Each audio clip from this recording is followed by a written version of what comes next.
enough people have said things like, doesn't watch a ton of film, doesn't really know how to watch film, had to sort of be shown how to watch film, doesn't know what he's looking at on the field, doesn't know when he's hot, all this stuff. And people just lost their minds over it. I've been doing this 25 years. Did you sabotage my son? Because it didn't help. I tried my and best. nothing you did I help. tried my best to help. You just told me he was kind, he was wonderful. He shook everybody's hand. Yeah. I tweeted it. But you didn't tell that to nobody. You darn right, I'm the reason. I'm the reason, the season, the treason, whatever you want to rhyme it with. I mean, it. Now with a new season creeping closer and those same recycled doubts starting to rise again like they've got a subscription plan, Coach Prime is not just responding. He's turning the heat all the way up. No warning, no cool down, just straight pressure. And what makes this situation feel explosive, like don't blink or you'll miss it type energy, is the fact that Deion Sanders is not aiming at random people hiding behind keyboards. He's not worried about casual fans throwing opinions around after watching highlight clips. No.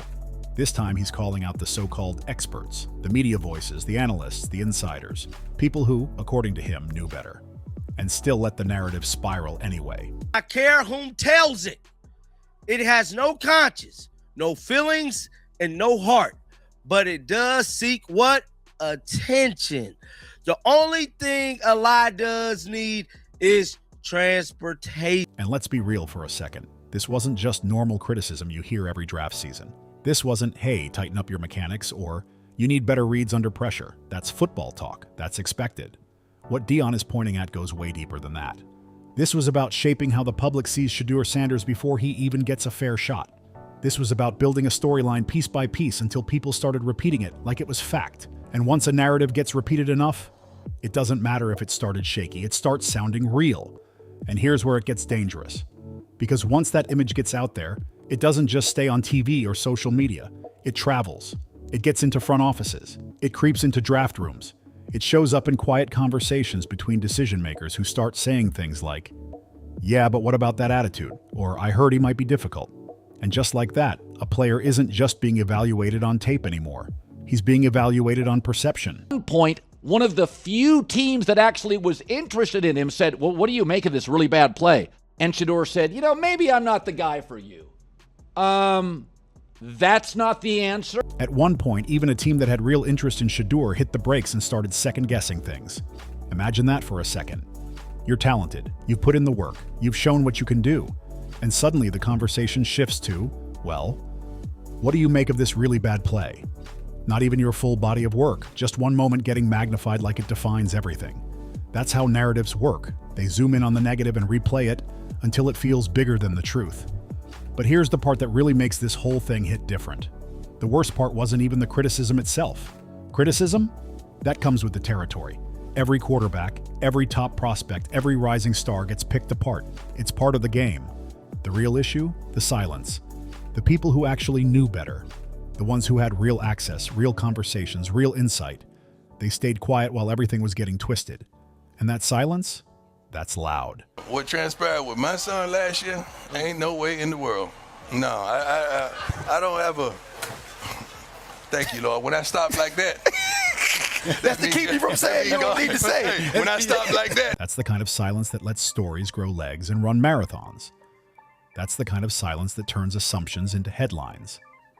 That's where this whole situation takes a sharp turn and starts feeling personal. Because Deion didn't just sit back and let it slide. He addressed it head on. He reportedly sat down with a reporter who had been around Shedeur during the pre-draft process. Not somebody guessing from a distance. Not somebody piecing together opinions from clips. This was someone who had actually been there. Someone who had seen Shedeur Sanders up close, had real conversations with him, observed how he carried himself day in and day out. This reporter saw the professionalism, saw the work ethic, saw the personality beyond the cameras. Get out there and play, I'm going to play.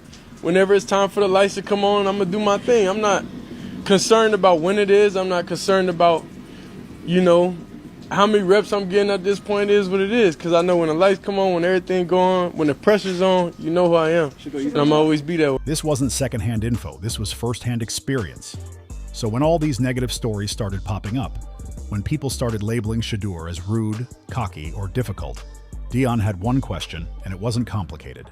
It wasn't dressed up. It was straight to the point. Where were you? And that question, that hits harder than any sports debate. Because now we're not talking about stats or film, we're talking about responsibility.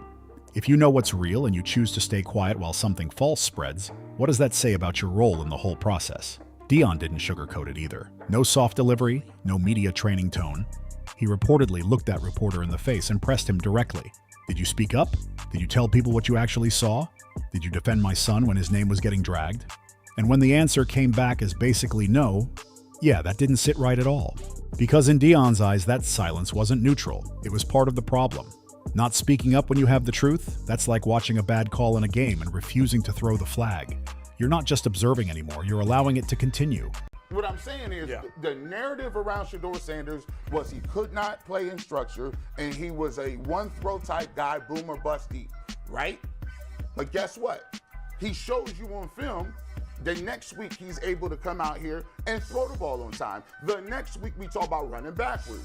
The next week, he shows he can step up in the pocket. Cosell talked about it. There's multiple. I'm not the only one to say it. Chase Daniels talks about it. Multiple quarterbacks talk about the progression. So my thing is, we can sit here and bring up a number that we looked up and said, hey, he's the worst quarterback of all time.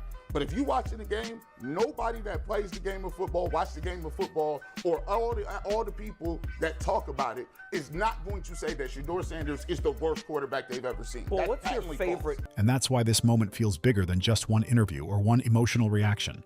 This feels like Deion pulling the curtain back on something that happens way too often in football media. Narratives get created, they get repeated, and then they get amplified until they become the accepted truth, even when the full story is way more complicated than what's being pushed. And let's be honest, once a narrative sticks, it's hard to shake. It doesn't matter how many times you prove it wrong, it lingers. It shows up in conversations, it influences decisions, and sometimes it quietly changes the direction of someone's career. And in Shedeur Sanders' case, Deion clearly believes that damage was real. Not just emotional, not just personal, but professional. He believes those narratives didn't just sound harsh, they had consequences. They affected how teams looked at his son, how they evaluated him, and maybe even how they ranked him when it mattered most. Colleague? Not whatsoever. What transpired with my son last year ain't no way in the world. No, I don't have a thank you, Lord. When I stop like that, that's to keep me from saying, you don't need to say it when I stop like that. And you can hear it right there, that pause, that restraint. That's someone choosing not to say everything on their mind. Because if he did, oh, that would have been a whole different conversation. Now let's keep it all the way real. Every quarterback entering the draft gets evaluated. That's non-negotiable. Film gets studied, flaws get pointed out, strengths get debated. That's part of the job. Nobody is above that, and Deion knows that. I'm just not going to lie. Like, I'm just telling you, I was being honest. Mm-hmm. And people can say, "Oh, you're making it up," and why are you lying? What was the story you told? Tell everybody the story. All I said was, enough people have said things like, "Doesn't watch a ton of film. Doesn't really know how to watch film. Had to sort of be shown how to watch film. Doesn't know what he's looking at on the field. Doesn't know when he's hot. All this stuff." And people just lost their minds over it. I've been doing this 25 years. He hasn't gotten any better during the year about that? I have never seen a story like this where what is said behind the doors and the public narrative is this far off. I've never seen anything like this. I'm not calling you a liar. Let that be known. I believe you with what you say. It concerns me when you say these things. But what he's calling out isn't football analysis. It's something else entirely. It's character attacks disguised as analysis. And that's where the line gets crossed. Because there's a huge difference, like night and day difference, between saying, this player needs to improve his footwork, and pushing narratives that make teams question whether a player belongs in their locker room at all. One is about development. The other is about reputation. One helps a player grow. The other can quietly hold them back before they even get started. And once that kind of label gets attached, it sticks.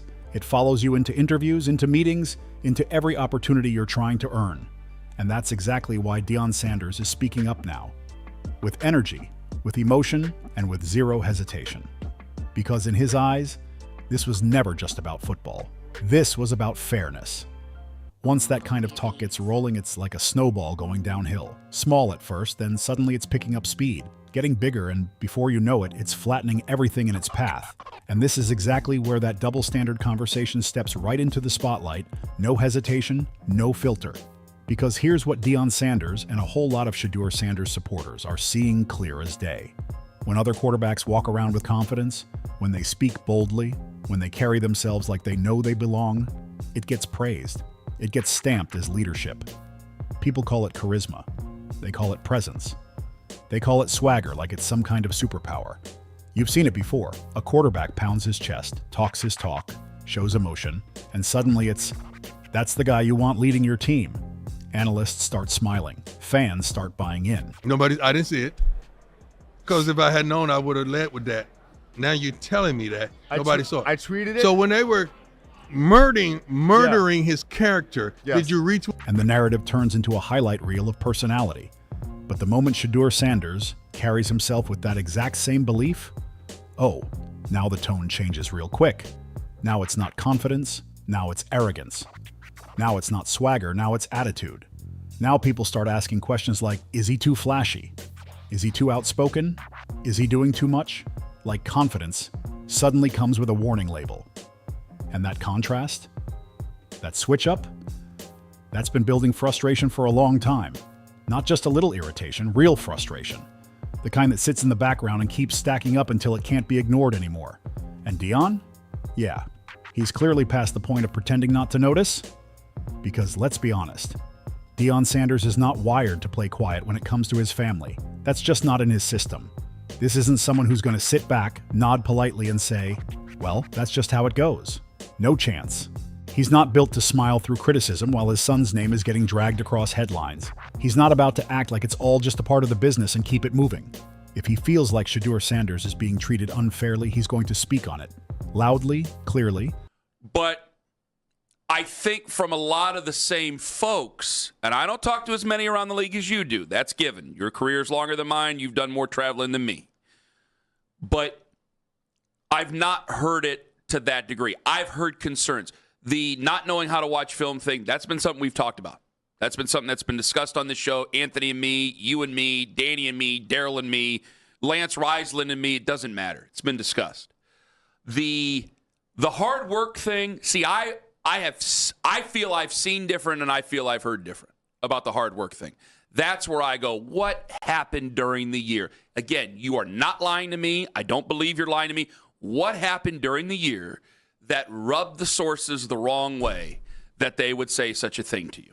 That's what bothers, because I know I've seen it different. And they didn't just do it in front of me. I happened to be there at certain times. They didn't just do it.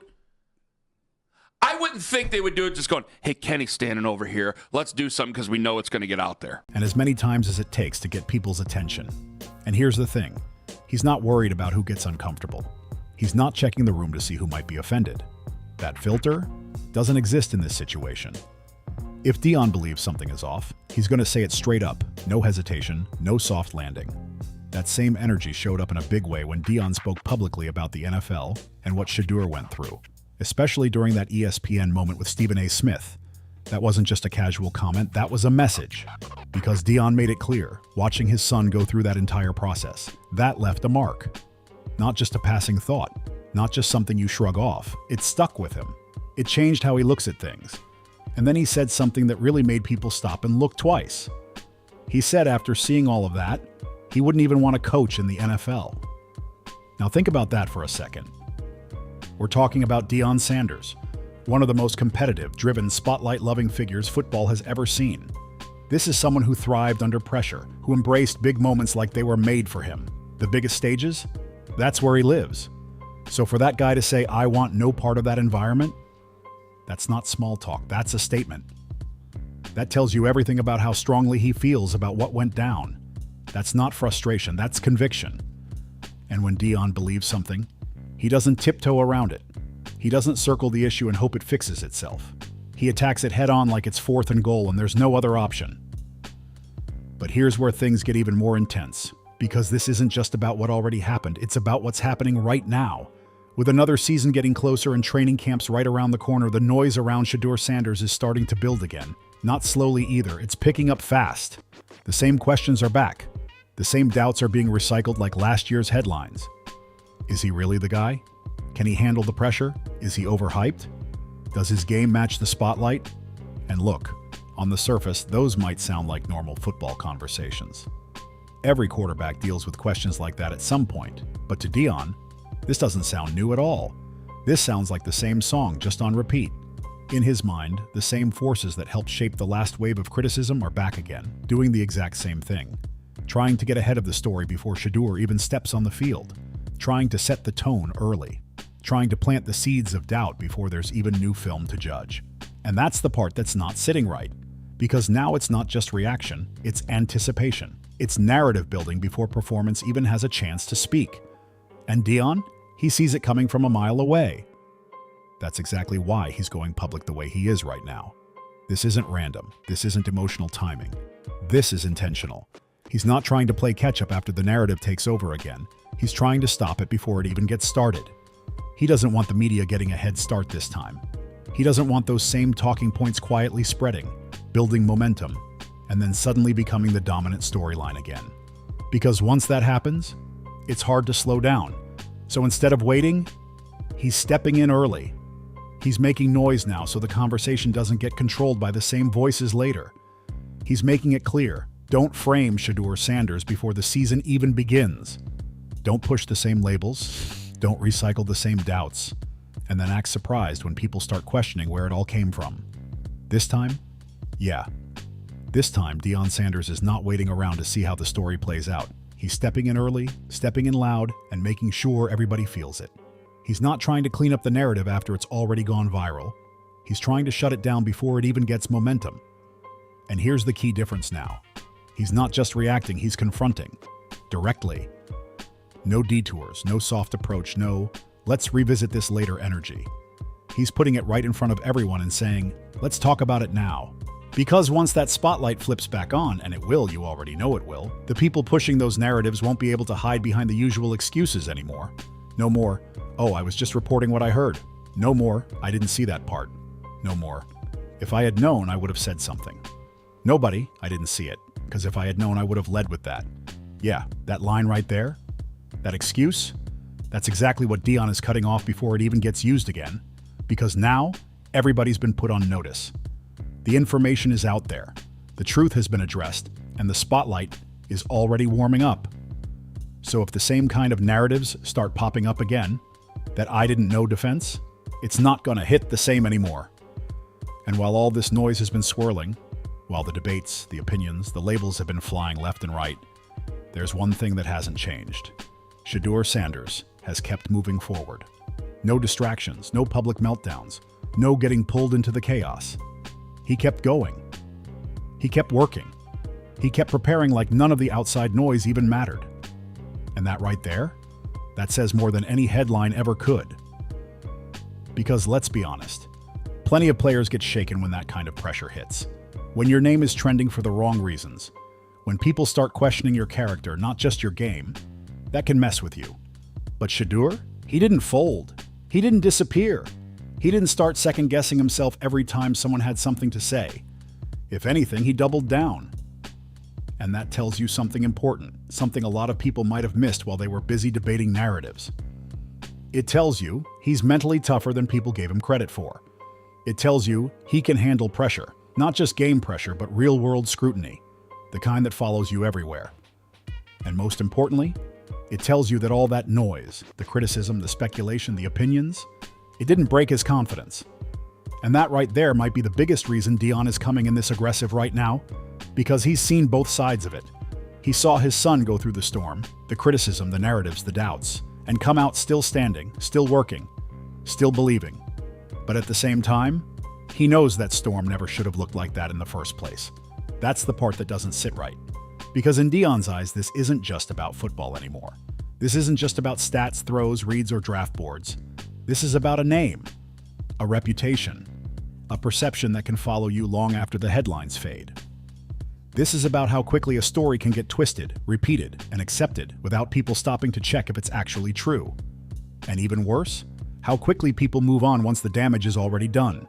No accountability. No follow-up. No, hey, maybe we got that wrong. Just on to the next topic like nothing ever happened. And Deion? Yeah, he's not letting that slide. He's challenging something bigger than just one situation. He's calling out a culture where selective outrage can take over the conversation, where one narrative gets amplified while another gets ignored, where reputation can be shaped by what's said and what's not said, And that's the part people don't always talk about. Because sometimes it's not just about what gets reported. It's about what gets left out. Who spoke up? Who stayed quiet? Who had the truth and chose not to use it? Those questions? They matter. And Deion is making sure they don't get brushed aside this time. Because now, the pressure isn't just sitting on Shedeur Sanders anymore. That's over with. The spotlight isn't only on the player trying to prove himself, it's shifting. Now it's on the media members Deion is calling out.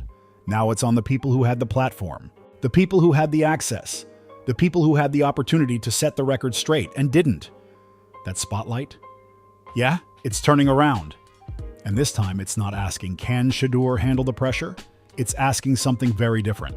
It's asking, can the people who shaped the narrative handle being questioned about it? Because now the conversation isn't just about performance. It's about responsibility. It's about ownership. It's about answering for what was said, what was repeated, and what was allowed to grow unchecked when it mattered the most. Deion Sanders is making sure they feel that weight this time. No slipping past it, no dodging it, no acting like none of this ever happened. He's putting it right in front of everybody and saying, own it. No more rewriting history like it was a group project where everybody suddenly remembers the right answer after the fact. Because let's be honest, when things go left, it's easy for people to circle back later and act like they were never part of the noise. It's easy to say, I always believed in him, or I never went that far, once the narrative starts shifting. But Deion? Yeah, he's not letting anyone clean this up and walk away like nothing happened. He's making it clear.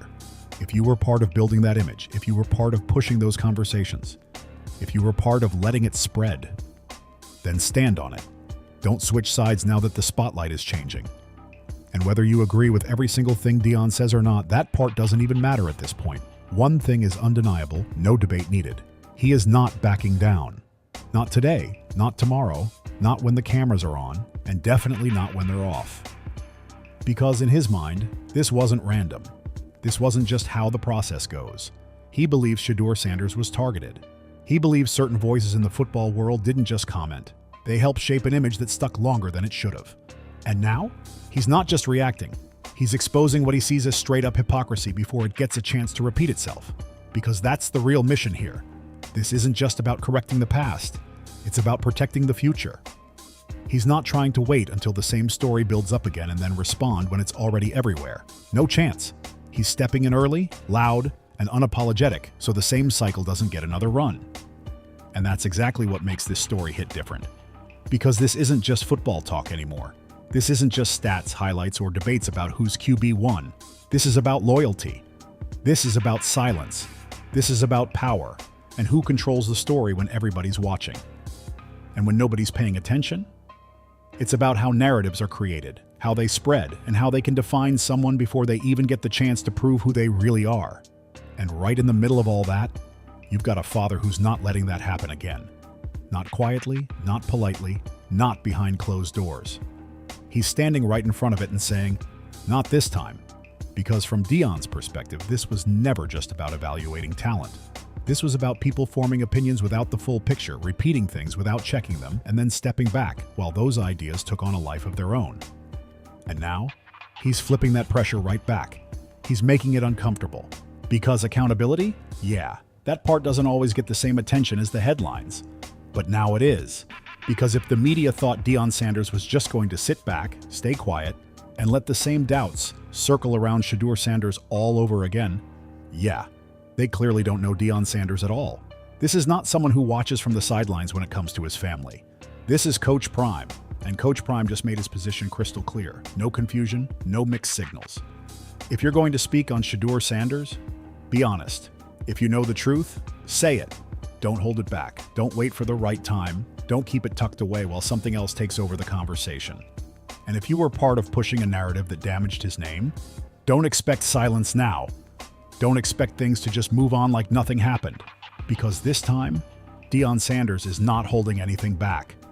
This time, he's going all out. Voice loud, message clear, and pressure applied from the start. And here's the reality. This situation, it's not wrapping up anytime soon. This isn't one of those stories that fades away after a few headlines and a couple of debates. No, this is ongoing. Because as long as the conversation around Shedeur Sanders keeps building, As long as those same questions keep getting asked, as long as those same narratives try to sneak back in, Deion Sanders is going to be right there, watching it, calling it out and making sure it doesn't go unchecked. And that battle with the Browns media, with the broader football conversation, with the way narratives get built and repeated, yeah, that's far from over. If anything, it's just getting started.